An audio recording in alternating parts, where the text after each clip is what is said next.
What is going on, everybody? Welcome to another Three Geeks Conversation. Jason, Destiny, we're joined today by Jeremy Sumpter. Jeremy, how's it going? How are you? Pretty good, man. I mean, ready for 2026, I'll tell you that. Absolutely. So my first question I like to ask is, what was the journey that made you want to be an actor? Okay, so I was born in Northern California, up in Carmel. My parents, my dad's from Monterey, California. My mom was from Kentucky, however, and she was a Russian linguist in the Air Force up in Fort Ord. And she met my dad.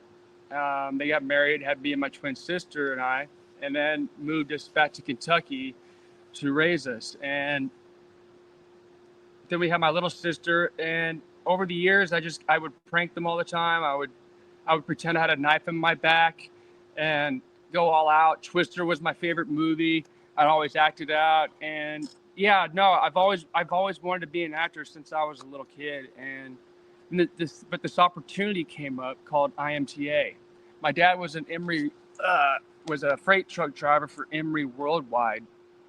And and so he heard this advertisement on the radio called IMTA, International Modeling and Talent Agency. And I auditioned, my parents auditioned, my sisters, and sure enough, I got picked, and I trained, and I went to California for the big convention after 4 months of training and acting and modeling and all that, and just killed it, rocked it. Won preteen male model of the year, and I met my manager Mark Robert. Well, he's retired now. My previous manager of 25 years at IMTA, and 6 months later, my dad and I were moving to California to go, and my second audition was for me. So I went into the audition, wasn't so good, and she's like, "Thank you, Jeremy. You have a great day." When you hear that, that's like, okay, it's done. Anyway, I'm 10 years old. I go over. Before I walk out, I turn. I look back at her, and I walk to her, and I get right up in her face, and I said, "I'm the one you're looking for." And the way that I said it, and she said there's something about the way I said it, and she believed it. And so she says, "Okay, come back and be better tomorrow." And I did. And after 4 or 5 times of that, I put my Frailty. And she told my dad at the rap party, she goes, he said, when he came to the audition, there was no way he was going to get this role. But when he said, "I'm the one you're looking for," and he made me believe it, and he was right. And after that, my career took off. That's awesome. So can you tell us more about that first role? Kind of like how that start meant to you? So it was a learning experience for sure, both me and my dad, because here it is, all of a sudden I booked the lead role in a movie with Bill Paxton, Matthew McConaughey, and I'm one of the main leads for my very first role, and it was awesome. And if you ever find yourself, so they just did a huge re-release of Frailty, and we had a screening of it at the theater down in Santa Monica. He just did Lionsgate just did a re-release of the 4K version of Frailty, and in the box set you get the script, the director's notes. It was Bill Paxton's directorial debut, so it was his first time directing, and so he also played my dad in the movie. And so, you get the whole director's notes, all of the script in there. It's pretty badass. Bill Paxton, he was my favorite actor growing up as a kid from Twister. And then sure enough, I'm working with him in my first movie. And what's even crazier is a few years later, after I did Peter Pan, I did Soul Surfer, and I ended up working with Helen Hunt. So I got to work with both Storm Chasers from Twister and Bill and Helen, and then even crazier, a couple years after that, I'm playing one of the lead roles in a storm chasing movie where I'm the storm chaser for Warner Brothers called Into the Storm. So it literally came full circle. It was crazy. That was going to be a question of mine. Hearing that Twister was one of your favorites, is that kind of what inspired you to audition for Into the Storm? Yeah, originally I didn't get the role because I was a little too old for the brother. I went in for one of the brother roles, and they're high school, and I was just past that age. I was too old, but I told them the story of, like, again, I went in there and I was like, look, I have to do this movie because, like, if it wasn't for me, if I wasn't an actor, I would have been a weatherman growing up or a storm chaser. And I do storm chase. I have a very strong love for weather, which, California, you get boring sunshine every day, and I don't like it. I need storms. I like chasing weather, and so I told him that story of, like, and I took the camera off the tripod because it's a found footage movie. When she said action, I walked over and I took the camera off the tripod and I picked the camera up and I started doing my scene like this. Hey, yeah, so this is my room. And I went out in the waiting room with the other actors and they're like looking at me, and I had and I walked back in and I handed her the camera, said thank you, and said there you go. and I told the story of that, but no, they actually wrote that role in for me because of that. Again, I was like, a moment where, if I didn't do what I did, then I wouldn't have been in a storm chasing movie, which is a bucket list movie for me. I have a handful of bucket list movies, surfing, golfing, storms, westerns, and World War II movie. Those are all my bucket list movies, and I have been lucky enough to mark off every single one of them except for the World War II movie. That's coming. That's 2026. That's just yeah, exactly. That'll be this year, hopefully. So I can mark off my next bucket list movie. But no, it was cool. It's cool how, everything kind of came full circle. And now here I am about to have my directorial debut this year, where I'm having my directorial debut and I'm starring in the film as well. And with no other than Rachel Hurdwood, who played Wendy in Peter Pan. Absolutely. It's Strawberry Roan? Strawberry Roan, yeah. Strawberry Roan is a type of horse. Perfect.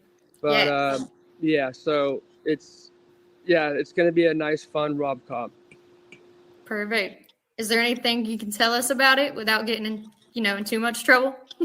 Well, right now the script is we're in development right now. Early on, I'm trying to get the movie start shooting first week of April, and we put everything on the line, and I do whatever it takes to give my wife her dream, and that is because she had a Strawberry Roan, when she was a little girl, and she grew up with it and it passed away, and it just really made it sink. So I'm like, okay. So I find one, and it's in Mexico, and we embark on this road trip from Portland, Oregon, all the way down through California into Mexico to go to this ranch and buy this horse. And we put all of our savings, and as it turns out, like, it cost everything we had just to get down there. We couldn't even buy the horse. So anyway, I'm telling you too much. Yeah. But it's awesome. It's gonna be a fun movie to do. Absolutely. How exciting is it to be able to work with Rachel again after all these years? Really exciting. In fact, her and I are doing this con in April too. So we're all working together. But that one's in Atlanta, right? Yeah, exactly. We're gonna be in Atlanta doing that, and that's gonna be fun because that's gonna be our first one together. And that's cool. Yeah, and I haven't seen her in years, but we've stayed in touch, and I'm excited. She is too. And the thing is like, I got this other film coming out this year that's going to be huge, Miami Nights. So during that time, I'm going to be trying to film Strawberry Roan, and at the same time, I'm going to have to do a tour thing with Miami Nights, the film I did with Terrence Howard and Jeremy Piven. So, it's gonna be a busy April. Can you give us any insight to Miami Nights? Yeah, It's a fun ride. You guys you're gonna love it. It's a cool movie. I play a Marine in the military, and I save Terrence Howard, a journalist, and but at a lot of cost. And then I struggle to get back into society, and I end up getting in neck deep with the cartel in Miami, and it's an action film, and Sounds good. it's gonna be awesome. Yeah, Jeremy Piven's great in it. Terrence Howard is great, and my leading lady Sidel, she's great. It's a good movie. I watched it. It's a lot of people are gonna love this movie. It sounds like it's got a great cast. Great cast. I do have two things to ask you about before we let you go. And one of those things is, what was it like landing Peter Pan? Like, what was that process like? Okay, so growing up in Kentucky, I was known as Peter Pan because all my little buddies and stuff in the neighborhood, I was their leader. And all the moms in the neighborhood would look up, say I was known as Peter Pan and my Lost Boys. And I was Peter Pan and they were my Lost Boys, and they did anything and everything I asked so it was just crazy that came about, because I was always, it was like destiny. It was like I was made for that movie.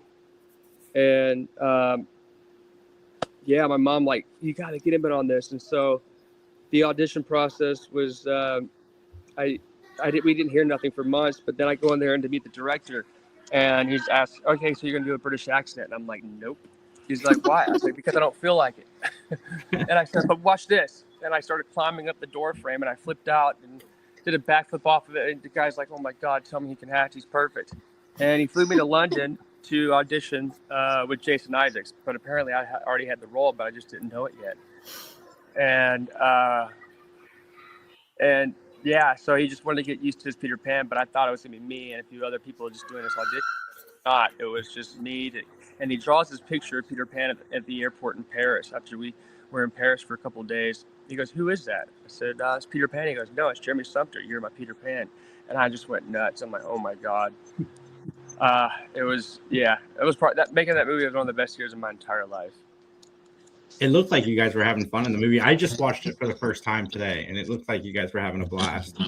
Oh yeah, dude. And she was my first love too, Rachel. She was my first love. We were in love with each other. We thought we were gonna get married, everything. Yeah. That's awesome that you guys are reuniting though so many years later to make this movie. That's so cool. Yeah, I've been planning to do something like that for years, for something for her and I to just come together again and do a movie, and it's great that this is the one that we're doing it on, and it's my directorial debut as well. So it's just, I wouldn't have had it any other way. And congratulations on that. Thank you so much. Yeah, it's gonna be a fun 2026. I'm excited for it. It's gonna be exciting. So you have a daughter now. Has she seen Peter Pan? Yeah, I've put it on for her, and she's watching. She's like looking at me like, very confused. But she'll be 3 in April, and my niece, she gets it. My niece, she knows her uncle's Peter Pan. But Lucy, she doesn't really, she doesn't understand it yet. Not comprehending it. She does like it. That's good. Fun to have a act. crush on her dad. Yeah. Hopefully not. That'd be a little weird, but the rest of the world did. Did you know that the crocodile from the movie still exists? No, I didn't. It is on display in St. Augustine at the alligator farm right out front. No Those way. are my kids in front of it. So that's the crocodile from my movie. It's the one from your movie, yeah. Oh my gosh. Where is this? It's in St. Augustine. It's the alligator farm. Oh my God. God. They have it out front. That's crazy. Yeah. That's amazing. They have a whole sign up that talks about filming. It was Wow. pretty cool to see. That's pretty cool. Does he have a clock still in his stomach that goes tick tock, tick tock? He didn't have anything else. It was just him. But it was still really cool. Yeah, they should put a clock in it. You know what I mean? Hear the clock ticking. At least like a sound, right? A speaker hidden. Yeah. That's cool. I have to go check that out. Absolutely. All right, I know Destiny wants to ask about Friday Night Lights. But before we go, and before she asks about that, I have to know what it was like working on Clubhouse. Because I thought that show was great. Oh man, I cried my eyes out when that show got canceled. I was like, I became so close to everybody. Here's the thing: it's like that's still one of the things that sucks that I don't like it about the industry is that I become so close to so many people, and then it's like the movie's done. I'm like, where'd they go? But that movie in particular, it was like a family for like 11 months. I thought it was my new home, and the movie or the show just got preempted because the presidential debates, and it was the year that Boston finally broke the curse and won the World Series, and so it got lost. But it was great. I love baseball, and my dad almost played in the majors, and so it was a great show, and I was sad for it to get canceled. Yeah, it was a great show. I just wanted to tell you that. But I thought it was fantastic. You were great on Thank it. you. The whole cast. You had an amazing cast for a network television show. Little at the Pete time. Young. Pete Young, the Bat Boy for the New York Empires. But yeah, no, and Friday Night Lights too. I loved working on that. That's a great show in itself too. And I just wished that Clubhouse had its chance, and because a lot of people loved that show, it's just that they kept moving it around and no one could find it.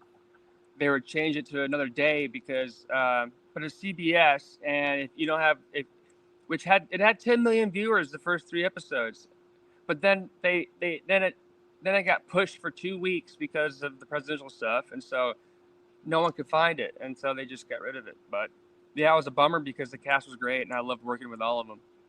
Well, Jeremy, we won't take up too much more of your time. I want to say thank you for coming on. Where can everybody find you online? Well, my Instagram is Jeremy Sumpter officially, as well as my Facebook page, and my Twitter, X. I don't really go on that much, but it's Jeremy Sumpter, and I'm now getting back into TikTok. So, and that's the Jeremy Sumpter. Awesome. And everybody keep an eye out for those films that are coming up soon. Like, comment, share, subscribe, and we'll talk to you soon.